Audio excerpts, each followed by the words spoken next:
문과에서 같이 도미네이 만나게 돼가지고 반갑습니다. 직접 얼굴 보고 막 얘기하고 해야 되는데요.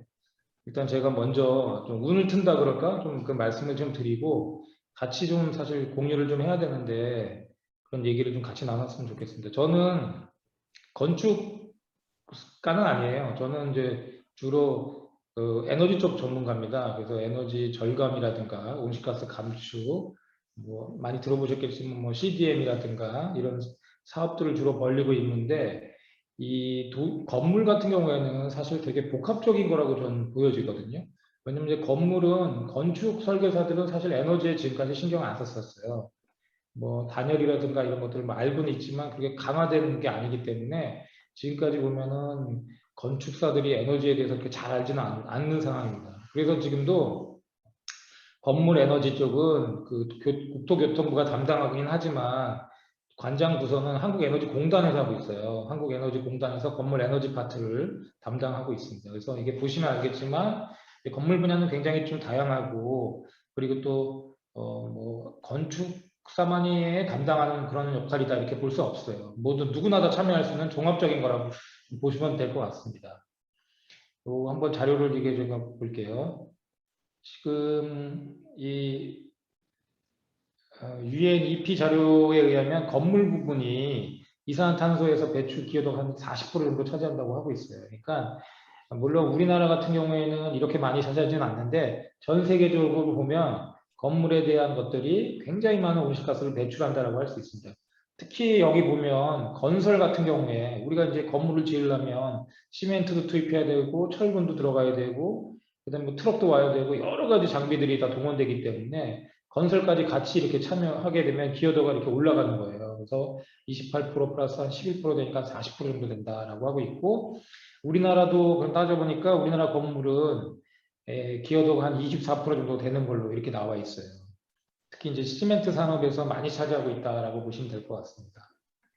그래서 전체적으로 우리 전체 에너지 사용에서 건물이 지금 한 우리나라 같은 경우는 한 7%로 좀 잡혀 있지만 그 외에도 또 다양하게 많이 들어가 있습니다. 이 산업 분야에도 건물이 좀 들어가 있고 또 전환 분야에도 들어가 있기 때문에 이렇게 공통으로 들어가는 부분이 꽤 많아요. 그래서 건물은 단순하게 딱 7%다 이렇게 할 수 없는 여러 가지 양을 가지고 있다라고 보시면 될 것 같습니다. 근데 문제는 지금 뭐냐면은 지금 우리나라가 이제 2015년부터 그 배출권 거래 제도 시행하고 했거든요. 근데 산업 분야는 그렇게 많이 늘진 않았어요. 근데 산업 분야가 왜 안 늘었느냐 딱 보니까 에너지 다소비 업종들이 그렇게 막 증가하지는 않고 있어요. 그러니까 지금도 보면은 뭐 반도체라든가 전기전자, IT 이런 데가 성장하잖아요. 특히 IT가 성장하는데 온실가스 배출량이 늘어나지는 않을 거 아닙니까? 반도체 같은 경우에도 온실가스가 많이 차지하는 부분 대부분 전력이거든요. 그리고 뭐 자동차 같은 경우에도 대부분 조립이기 때문에 전기 사용량이 높은 거지 다른 게 없어요. 근데 지금 뭐 이제 온실가스 배출량 굉장히 높았던 석유 화학이라든가 철강이라든가 시멘트 이런 거는 이제 약간 좀 정체되어 있는 상황입니다. 그래서 우리나라 산업 분야는 지금 한 2000 최근 몇 년 동안에는 굉장히 정체되어 있어요. 늘지 않고 있는 그런 상황인데 이 건물 분야는 굉장히 증가하고 있습니다. 지금 보시면 알겠지만 건물이 거의 연평균 약 1%로 계속해서 증가하고 있어요. 꾸준하게 증가하고 있고 이 증가는 전국적인 증가도 있지만 이따가 좀 보여드리겠지만 경남도 또 동일하게 같이 증가하고 있습니다. 경남도 동일하게 증가하고 있다 이렇게 보시면 될 것 같고요. 아무래도 이거는 이제 건물 자체의 건축물에 대한 문제라기보다는 물론 건축물에 대한 문제도 연결이 돼 있지만 이게 보세요. 냉난방 에너지 증가가 지금 되게 심각하게 된 겁니다. 그러니까 우리가 이제 일반 시민들이 온실가스 줄일 때 제일 먼저 뭐 하냐 그러면 이제 뭐 에어컨 적정 온도 한다든지 난방 온도 한다든지 이런 거 하잖아요. 그러니까 냉난방에서 차지하는 에너지가 굉장히 큰 겁니다. 실제로. 그러니까 물론 이제 냉난방의 에너지 손실을 줄이기 위해서 단열이라든가 이런 것들도 강화하는 것도 필요하지만 기본적으로 가장 많이 에너지를 사용하게 되는 건 냉난방에서 사용하는 겁니다. 특히 우리나라 같은 경우에는 사계절이 뚜렷하잖아요. 다른 나라 보세요. 뭐 우리나라처럼 여름 온도가 막 30도, 40도까지 올라가고 겨울에 또 영하 한 20도까지 떨어지는 그런 나라들이 별로 없습니다. 그건 뭐냐면은 이 온도의 편차가 굉장히 크다는 거예요. 온도 편차가 크다는 얘기는 그 온도에 맞게 에너지를 갖다가 써야 되는 거잖아요. 더울 때는 차갑게 해야 되고 또 추울 때는 따뜻하게 해야 되고. 그래서 에너지 사용량이 굉장히 높은 나라예요. 위도상으로도 봐도. 그런데다가 최근에 또 더 많이 증가하고 있죠. 왜냐하면 이제 조금만 추워도 난방을 온도를 높이고 또 조금만 더워지면 에어컨을 많이 틀고 이러니까 점점 증가가 높아지고 있는 거다라고 보시면 될 것 같아요.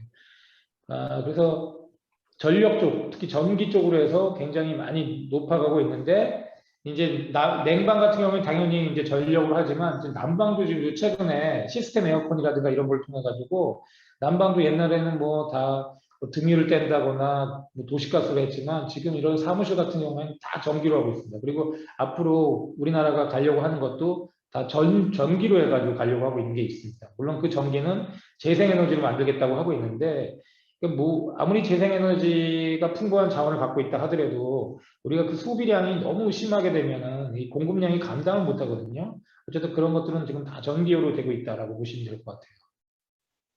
그래서 또 하나 이제 또 특이한 이제 건물 면적도 증가하고 있죠. 건물 면적이 증가하고 있다는 것은 우리 잘 생각해 보면 예전에 우리가 있던 공간에 비해서 훨씬 지금 넓게 생활하고 있다는 겁니다. 사무실도 좀 더 넓게 생활하고 있고 집도 더 넓게 생활하고 있죠. 또 코로나 때문에 어때요? 또 넓은 집이 또 인기가 있어요. 예전에는 이제 집에 있는 시간이 적었기 때문에 적은 집, 평수가 작은 집에서 인기가 많았는데 지금 큰 평수가 또 인기가 있는 형태로 면적이 점점 증가하고 있다라고 보시면 될 것 같습니다. 그래서 2050 탄소 중립, 우리가 경랑을 탄소 중립을 하려면 국가의 탄소 중립 시나리오가 되게 중요하잖아요. 그래서 이거를 이제 자세히 이게 좀 들여다보면 이게 딱 여러분들도 아마 이 탄소 중립 시나리오 한번 보세요. 어떻게 이렇게 건물 부분은 내용이 없지? 라는 느낌을 받으실 거예요. 왜냐하면 건물이 지금까지 에너지를 줄이고자 하는 그런 노력을 거의 기울이진 않았었어요.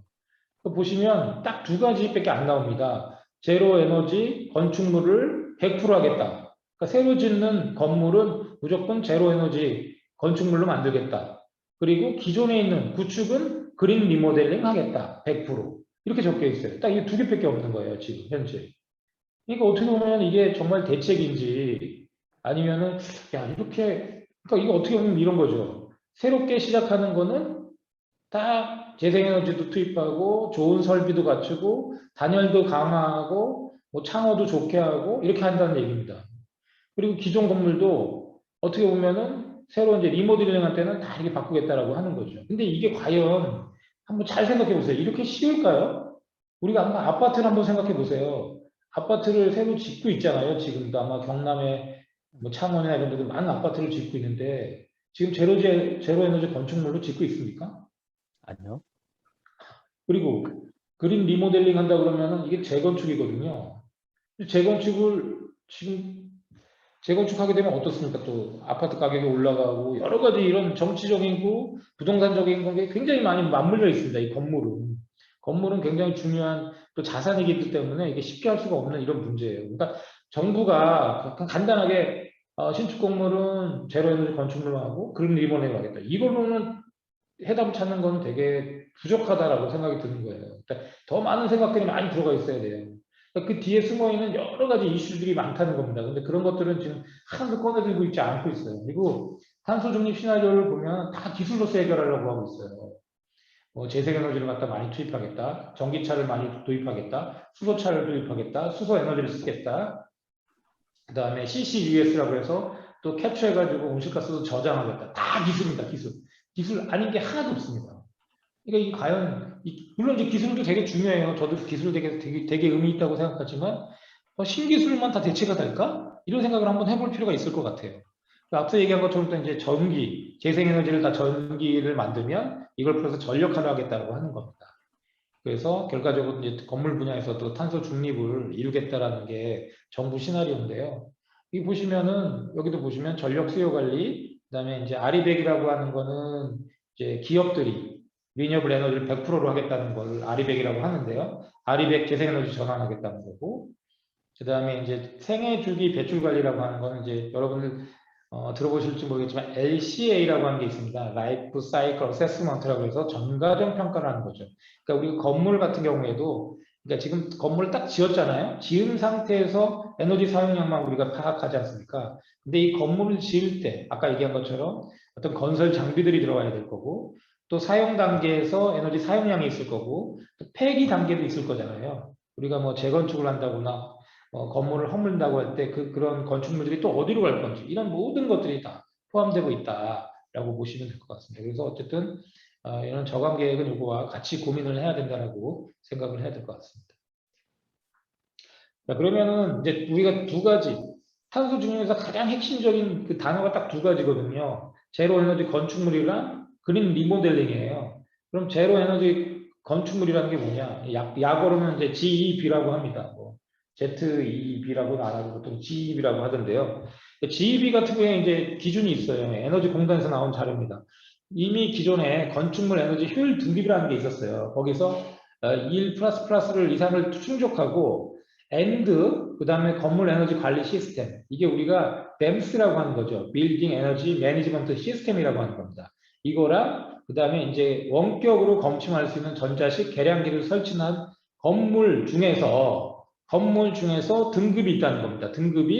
이 등급을 그럼 어떻게 하냐? 1등급, 2등급, 3등급에서 5등급까지 하는데 이 등급에 대한 기준은 이런 거예요. 에너지 자립률을 가지고 하는 겁니다. 에너지 자립률이 20% 이상이다. 그러면 5등급이 되는 거고 100%가 되는 건 1등급이 되는 겁니다. 그럼 생각을 해보세요. 우리가 지금 탄소 중립을 가져가려고 하는 거는 에너지 자립률 20%를 가져가면 80%는 어떻게 됩니까? 자립이 안 되니까 탄소 중립이 안 되는 거잖아요. 결과적으로 보면 탄소 중립은 GEB 1등급이 돼야 되는 거거든요. 다.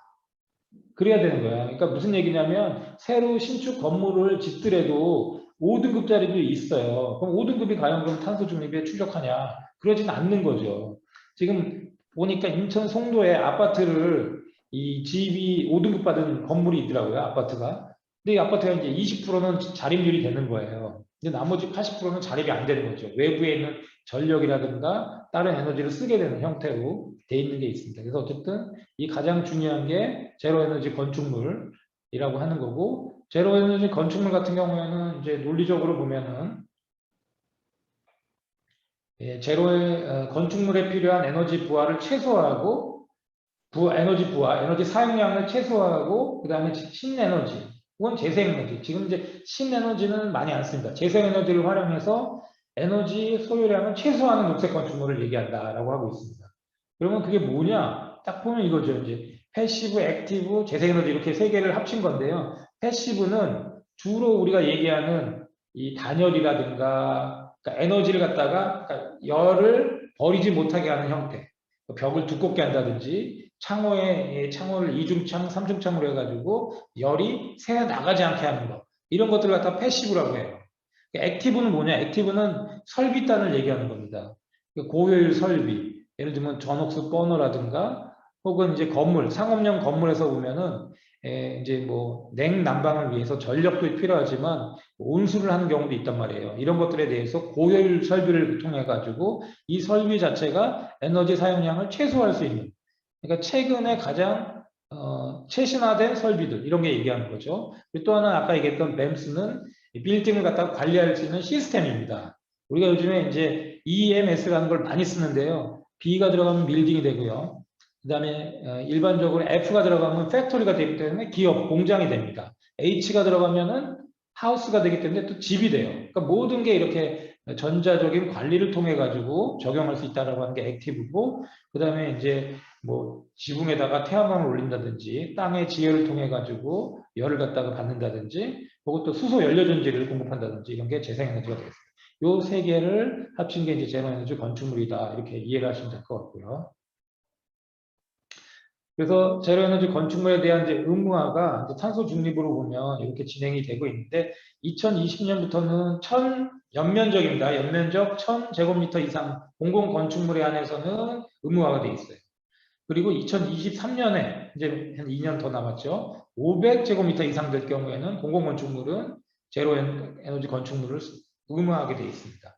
민간 같은 경우에도 2025년부터 이건 강제된 건 아니지만 1000제곱미터 이상 그 다음에 공동주택 아파트는 30세대 이상은 의무화할 수 있도록 유도하려고 하고 있어요. 강제하는 사항은 아닙니다. 2030년부터는 민간 건축물도 500제곱미터 이상은 제로 에너지 건축물로 운영할 수 있도록. 그러니까 결과적으로 신축에 대한 건축물들은 꾸준하게 제로 에너지 건축물로 진행하겠다라고 하는 게 정부의 탄소 준비 정책입니다.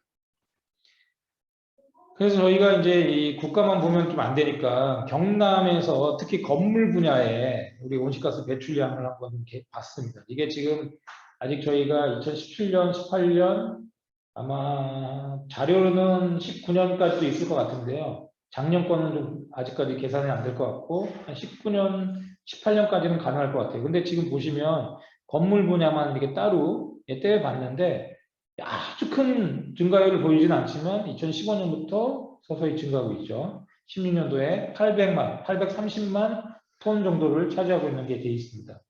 그래서 물론 이제 산업이 가장 크지만 산업 다음으로 많이 차지하는 게 경남에서는 건물에서 쓰는 에너지가 가장 많이 차지하고 있고 앞서 제가 말씀드린 것처럼 증가 추세를 보여주고 있다라고 보여집니다. 특히나 이제 기초로 보면요. 보니까 이 기초 지자체로서 쭉 저희가 나열을 해봤는데 2005년부터 16년도까지 평균 배출량으로 아마 이제 창원이 인구수도 많고 그렇기 때문에 그렇겠지만 이 순서대로 딱 정해지는 것 같아요. 강남, 이게 아마 인구가 가장 많은 지역, 뭐 강남 같은 경우는 인구라기보다는 아마 상업시설이 가장 많기 때문에 그런 것 같은데 강남, 수원, 성남, 용인, 고양, 창원 이런 형태로 건물 분야에서 평균 배출량이 굉장히 높은 순위대로 이렇게 좀 나열이 된 겁니다. 그래서 지자체별로 했을 때는 총 배출량 대비해서 건물 배출량이 창원 같은 경우는 한 28% 차지합니다. 이렇게 보시면 될 것 같아요. 그러니까 이제 결과적으로 보면은 경남이 모든 시가 동일하게 어떤 정책을 펼 수는 없겠지만 창원 같은 경우에는 이런 건물에서 에너지 사용량이 높은 지자체와 유사한 패턴이 이루어지기 때문에 동일한 비슷한 형태의 규제라든가 강화되어 있는 것들이 좀 들어가야 되지 않느냐. 정책이 일반적으로 시민들이 되게 적고 이런 도시와는 다르게 큰 도시이기 때문에 여기에는 또 거기에 걸맞는 정책이 좀 들어가야 된다고 생각이 듭니다. 그래서 특히 서울 같은 경우에도 여기 보시면 알겠지만 한 64% 정도, 한 70% 가까이가 다 대부분 건물이거든요. 그러니까 이제 서울은 온실가스 정책이 공장에 대한 정책 이런 게 따로 없습니다. 수송이랑 건물밖에 없어요. 지자체 대부분이 그렇습니다. 수송이랑 건물에 대한 정책이죠. 수송 같은 경우에는 지금 당장 어떻게 할 수가 없어요. 왜냐하면 차량이 바뀌지 않기 때문에 갑자기 또 차를 자가용을 이용하다가 대중교통을 타라 그러면 그것도 쉽지가 않으니까 결과적으로 이제 수소나 전기차로 가겠지만 건물 분야는 아주 이 문제는 우리나라만 그런 게 아니라 다른 나라들도 특히 독일에서도요.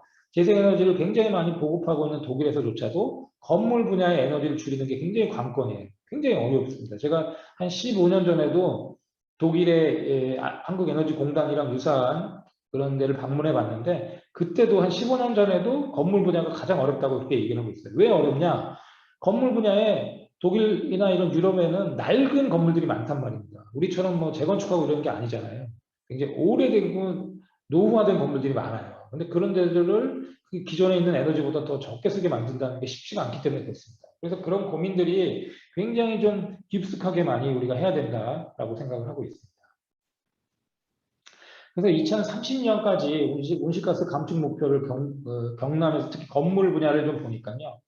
이게 지금 보면은 감축량이 한 300만 톤, 1000만, 100만, 300만 톤 정도로 이제 줄이겠다라고 얘기를 하고 있어요. 근데 이것도 잘 보시면 또 BAU 대비해서 줄이겠다고 하는 거죠. 그러면 감축 후 배출량은 한 700만 톤이 되는 거예요. 그래서 이게 실질적으로 절대량으로 보면은 이게 많이 주는 게 아니에요. 여기서 30%라고 이렇게 나와 있는데 이게 과거 자료에서 그렇긴 하지만 물론 이게 한 몇 년, 2018년도 한 2년 전 자료예요. 그때만 해도 우리는 그 예상되는 배출량 대비해서 한 30% 줄이면 된다 이렇게 생각을 했었어요. 근데 그게 보니까 700만 톤입니다. 그럼 700만 톤이면은 앞서 다시 보면은 요거보다는 이거보다도 더 줄이긴 하지만 획기적으로 주는 게 아니에요. 그러니까 우리가 2050년에 2030년이면 20년 뒤가 2050년인데 걸고 이렇게 쫙 찔끔찔끔 줄여서는 도저히 20년 후에 탄소 제로가 갈 수가 없는 겁니다. 그래서 어떻게 보면 이제 물론 이제 열심히 이 경남발전연구원에서 이제 만든 것 같은데요. 이런 내용들은 이제 되게 획기적으로 다 바꿔야 되는 그런 상황이 온 겁니다. 그때 이제 자료를 보도 대부분 이런 거예요. 부문별로 건축물 에너지 성능을 개선하겠다. 건축물 제로 에너지 기술을 적용하겠다. 이때만 해도 그냥 적용하겠다는 거였어요. 지금은 이제 의무화로 바뀌고 있는데, 그 다음에 사무실 내에서 그린 오피스 시스템을 도입하겠다. 그리고 여기 건축물 에너지 효율 등급 인증을 더 강화하겠다. 이제 이게 벌써 2년 전 얘기지만 굉장히 많이 바뀐 거죠. 효율 등급 안에서 아까 얘기한 것처럼 이제 제로 에너지 빌딩으로 가는 형태로 되어 있는 거고요. 친환경 주택의 성능을 평가하겠다. 공공기관의 에너지 이용 합리화를 진행하겠다. 그리고 건축물의 에너지 평가사를 양성하겠다. 그리고 여기 또 나오죠. 뱀스를 보급 활성화하겠다. 이게 찾아보니까 딱 이렇게 있더라고요. 그래서 지금 현재 이것만으로는 굉장히 어떻게 보면은 공공건물에 해당하는 거라고 보시면 될 것 같고, 공공건물은 전체 건물 중에서 그렇게 많이 차지하는 건 아니거든요. 물론 중요하긴 하지만 공공건물이 가장 이제 우선적으로 아까 얘기했던 그 의무화 대상에 들어가긴 하겠지만, 어쨌든 이거 이상으로 많은 것들이 지금 필요한 상황입니다. 그래서 지금 이제 저희가 이제 연구진들이 이런 모든 것들을 다 뭐 무시하는 건 아니지만 완전히 이제 새로운 파라다임으로 해서 생각을 좀 바꿔야 된다라고 생각하고 있습니다. 그래서 이제 지금 저희가 이제 핵심 이슈나 쟁점들 이런 거 있는데, 지금 저도 고민스러운 게 이거예요. 신규 건물을 제로 에너지 빌딩이 들어오게 되면 건물 에너지 사용량이 실제 줄 수 있을까?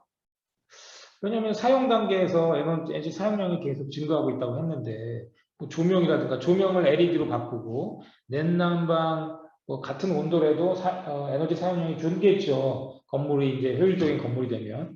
그렇다고 해서 증가치사는 계속 일어나고 있는데 이걸 어떻게 줄 수 있을까라는 게 이제 쟁점이 될 것 같고요. 그리고 공공건축물은 앞서 얘기한 것처럼 한 5%로 전체 건물에서 차지하는 비율이 되게 적습니다. 근데 지금 탄소 중립에 대한 시나리오를 보더라도 대부분 의무 감축에 대한 규제의 대상이 공공 건축물이에요. 알다시피 대부분이 민간 건물이고, 또 더 웃긴 건 뭐냐면 민간 건물은 건물 소유자가 따로 존재하고 있습니다. 대부분 큰 건물의 건물 소유자가 거기서 있지 않잖아요. 건물은 따로 있고 임차인이 대부분입니다. 저희가 이런 것들에 대한 고민이 있어야 될 것 같아요. 내 건물 주인이 있는데 이 안에 들어가 있는 임차인들이 과연 그 안에 들어가서 에너지를 아끼려고 하는 노력들을 할 수 있을까? 이게 전혀 다른 문제죠. 그래서 소유주의 역할이 굉장히 중요하다. 이 민간 소유자들을 어떻게 온실가스 감축 주체로 이끌 수 있을까? 만약에 제로 에너지 빌딩을 신축으로 만든다거나, 아까 이제 민간도 의무화한다고 했잖아요. 그린 리모델링 같은 경우도 이제 새롭게 재건축이 들어간다고 했을 때도 그린 리모델링으로 이렇게 유도하기 위한 방법이 뭐가 있을까? 정부가 하겠다. 이게 정부가 하겠다고 해서 되는 게 아니거든요. 왜냐면 내가 그렇게 안 하면 끝이죠. 민간에 유도하는 거지 민간한테 강제하는 건 없거든요. 지금까지도. 의무화 같은 경우에도 강제하는 수단은 아닙니다. 지금도 공공기관의 신재생 에너지 의무 설치 같은 경우에도 대부분 다 공공기관이죠. 민간기관에서 위에 태양광 옥상에다 설치하고 이런 데 거의 없잖아요. 큰 건물들 보시면. 여의도나 이런 데도 지금 큰 건물도 생겼지만 그 위에 옥상에 태양광 거의 없거든요. 그래서 이걸 이끌 수 있는 것들이 핵심 이슈가 될 것 같고요. 그 다음에 이제 건물 에너지를 그렇다면 규제하기 위한 방안들이 뭐가 있을까? 그러니까 걸림돌이 되는 이제 장애물이라고 했는데요. 서울시 같은 경우는 제가 아까 이제 서울시 같은 경우는 건물이 제일 온실가스의 배출량에서 많이 차지하고 있다고 했잖아요. 2022년부터 민간 건물까지도 온실가스 총량제를 시행하겠다. 그리고 지역별 에너지 총량제를 시행하겠다. 이렇게 하고 있어요. 물론 이제 이게 아직 시행을 안 했기 때문에 이제 어떻게 될지는 한번 봐야 되겠지만, 어쨌든 이런 결과적으로 보면 신규 건물에 대해서 새롭게 잘 갖춰지는 설비만 있는 게 아니라 거기에 사용하는 에너지를 규제하는 이런 방안들이 또 들어가야 되는 게 맞지 않는가라고 얘기를 하는 거죠. 그리고 또 하나, 신축 건물의 GEB 의무화 기준 설정에 대한 문제도 있습니다. 서울시 같은 경우에는 2030년까지 연면적 500제곱미터 이상 모든 건물을 의무화하겠다라고 했는데, 이것도 보시면 500제곱미터도요 15%밖에 차지하지 않습니다. 결과적으로 보면 연면적이 500 이하의 건물들이 굉장히 많아요. 85%예요. 그러니까 지금까지 서울시도 그렇고요. 그러니까 국가도 그렇고 다 최소 기준이 지금 500입니다. 근데 500 이하가 85%예요. 그럼 나머지 건물들은 의무화에 대한 해답이 없게 되는 형태가 되기 때문에 결과적으로 이 규제에서 다 빠져나가게 되어 있습니다. 그러니까 이런 거에 대해서는 어떻게 해야 될지. 물론 이제 작은 건물이기 때문에 무조건 의무화한다는 게 앞서 제가 말씀드린 것처럼 쉽지 않은 그런 문제니까 어떻게 이걸 인센티브로 유도할 수 있는가 이런 고민들도 같이 해야 되는 거라고 생각하고 있습니다. 분과별 중요한 기타 질문사항이라고 이제 제가 넣은 거는 자 40년 이상 노후화에 된 아파트나 주택 재개발, 재건축이 이제 되게 해놨잖아요. 그런데 이제 한 번 지으면 40년 이상은 유지해야 될 텐데 그럼 지금 건물이 지금 막 짓는 거는 2050년에 그 건물이 있을 거잖아요. 2021년에 짓는 건물이 30년 뒤에 바로 또 허물어지지 않을 거 아닙니까? 그럼 2050년 탄소 중립을 이루려면 지금부터 규제가 훨씬 강화된 건축물이 있어야 되지 않느냐라고 저 역으로 생각을 한 거예요. 왜냐하면 2050년을 탄소 중립하겠다고 발표를 했는데 역으로 죄송합니다. 역으로 들어오게 되면 2021년에 여기서부터 시작이 돼야 되지 않을까 이런 생각이 되는 거죠. 어떻게 보면 좀 많이 늦은 거죠.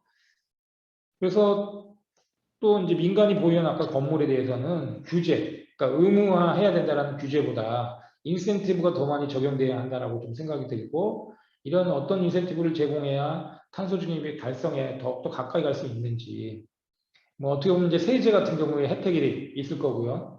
그 다음에 비용에 대한 이제 대출, 이자 이런 것들도 고민해 볼 수 있을 거라고 생각이 들 수 있습니다.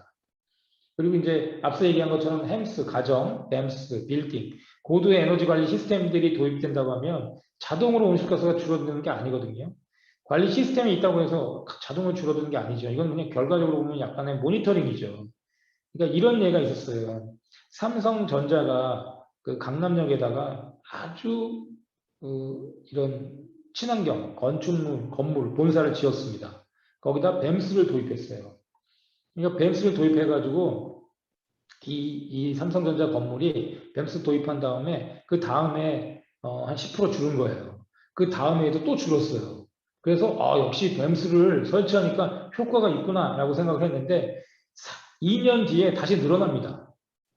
무슨 얘기냐면은 결과적으로 보면은 이게 실질적인 어떤 건물에 의해서 준 건지 아니면 외기 온도가 그 해에 추웠는지 혹은 굉장히 더워가지고 에어컨을 많이 틀었는지 이런 것들을 없는 상태에서 그냥 사용량을 보게 되면은 이 뱀스가 해결해 줄 수 있는 게 아니라는 거죠. 그래서 뱀스는 이거와 필요해서 이거와 더불어서 관리자라든가 데이터 분석 또 모니터링 이런 것들이 되게 중요해지는데 이런 것들을 같이 가야 되거든요. 그러니까 말하자면 건물에다가 이거 설치만 했다고 해서 해결되는 게 아닌데 이런 관리 시스템, 관리자들 이런 것들을 어떻게 할 건지 이런 해결책이 뭔지 그런 거에 대한 질문을 한번 던져봅니다. 그리고 도민회의에서 좀 저는 이거 고민 좀 했으면 좋겠는데 건물 에너지를 줄이기 위한 시민 실천 행동이 뭘까? 어떻게 참여할 수 있을까? 물론 이제 여기서도 고열 제품 같은 경우 제품을 이용하면 될 수 있겠지만 에너지 절약, 최저 온도 설정, 환기 장치 혹은 우리가 이런 걸 하려고 하는데 어떤 제약 조건은 뭔가 이런 것들 물론 이제 하드웨어가 잘 돼 있으면은 편하겠지만 또 이런 안 된 상태에서 우리가 더 감축하기 위한 방안들은 뭘까라는 생각을 한번 필요할 것 같고요. 그 다음에 최근에 이제 나오는 얘기가 몇 년 전부터 그렇지만 이제 에너지를 사고 파는 형태, 이걸 어떻게 시민 영역에서 가능해질 수 있는지, 개인 간에도 잉여 전력이 거리로서 제도를 도입할 수 있는가. 이것도 탄소 중립에 나온 건데, 물론 이제 아이디어는 있겠죠. 하지만 이게 기본적으로 개인과 개인의 어떤 이런 뭐 에너지라든가 이런 공공 분야가 이게 거래되고 이런 사례가 거의 없거든요. 그래서 잉여 전력에 대한 거래 제도를 도입을 어떻게 하면은 큰 문제 없이 할 수 있는지 그거에 대한 공유 이런 것들을 같이 해봤으면 좋겠습니다. 시간이 딱 맞춘 것 같은데요. 제가 딱 30분 얘기한 것 같아서 딴 것도 좀 더 얘기하고 싶으면 이것으로 정리하도록 하겠습니다. 네, 안중근 박사님께서 지금까지 그 핵심적인 내용 그리고 고민되는 지점까지 굉장히 좀 깔끔하게 말씀을 좀 주신 것 같습니다. 예, 이게 이렇게 미니 강의가 좀 그리고 한 가지만 네, 제가 홍보를 좀 하면요. 저희가, 어딨지? 이건가?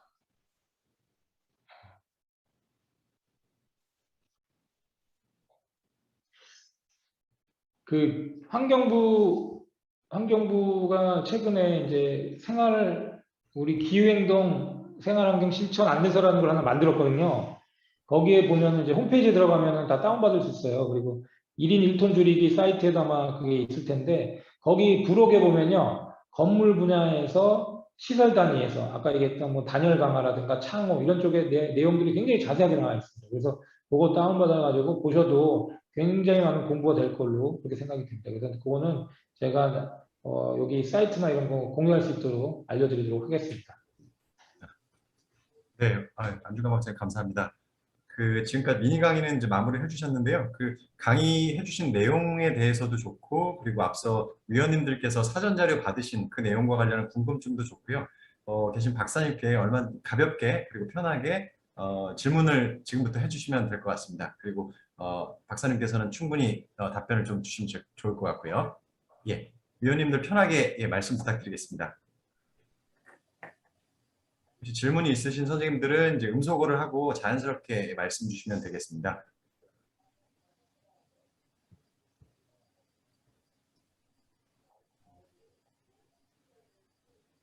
네. 질문을 아마 지금 고민 중에 있으실 것 같은데요. 혹시 사회혁신연구소 권기태 소장님, 네. 혹시 질문이 있으실까요? 예, 다른 우리 위원님들 그 질문 생각하시는 동안 먼저 살짝 여쭤볼게요. 우리 안중근 장모님은 그래도 오늘 저 화면이 잘 안 보이는데요. 인터넷 예. 치시면은 KBS 뉴스라든가 이런 데 막 나오세요. 나오고 아까 말한 그 환경부에서 그 만들었다는 그 우리 실천 과제 그거를 우리 안 상무님이 사실 만드셨던 거예요. 그렇게 됐고 일단 감사합니다. 오늘 말씀 잘 들었고요. 하나 우리 그 논의할 때 좀 궁금할 것 같아서 미리 여쭤보는 거예요. 이거 제로 에너지 빌딩을 만들면 되는데 이게 그러니까 의무화가 지금 뭐 더디고 잘 안 되는 이유가 돈이 많이 들어서 그런가요? 아니면 특별한 뭐 이유가 있는데 그냥 바로 그냥 지금 시작해야 되는 게 아닌가 싶은데 왜 그럴까요? 저도 그게 좀 이해가 안 갔어요. 왜냐하면 그 건물에서 저도 이제 그런 피해자거든요. 사실은 예전에 이제 전세 살 때 겉에 집이 굉장히 이뻐가지고 들어갔더니만 단열을 엉망으로 한 거예요. 그래가지고 음, 겨울엔 엄청 춥더라고요. 그래서 잠을 잘 수 없을 정도로. 여름에도 또 에어컨 엄청 틀어도 시원하지 않을 정도의 집이었어요. 그러니까 그렇게 되면은 이 열이 손실되니까 결과적으로 우리가 아무리 이게 따뜻하게 하려고 해도 안 되는 거거든요. 근데 집을 그렇게 막 짓게 만드는 거예요. 그러니까 건축물 규제가 거의 없었다는 겁니다. 그만큼 그게. 그래서 제가 건축 하는 전문가들한테 물어보니까요. 지금까지도 그게 별로 안 했다는 거예요. 그래서 그런 데이터도 별로 없습니다. 실제로. 음, 데이터가 찾아보니까 뭐 한 2000, 우리 왜 녹색 성장 얘기할 때 그때 좀 반짝하고요. 그 전에는 없어요. 그러니까 설비단에서 이렇게 했을 때 뭐가 더 줄어든다라든가 단열을 하면 뭐가 강화된다라든가 뭐 이런 데이터가 있어야 되잖아요. 그런 게 거의 없어요. 그리고 데이터도 굉장히 수준이 낮고 그만큼 신경을 안 썼던 겁니다. 그러니까 이게 어떻게 하면은 이게 오늘 좋은 계기가 된 거죠. 이제 시작이다.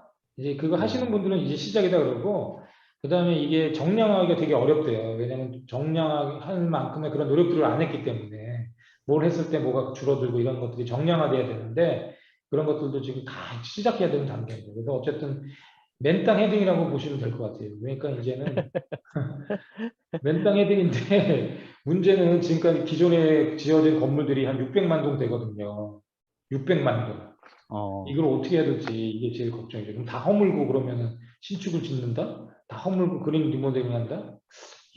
그게 말이 되겠습니까? 지금도 아직도 버텨야 될 건물들이 되게 많은데 이게 참 어려운 일입니다, 지금.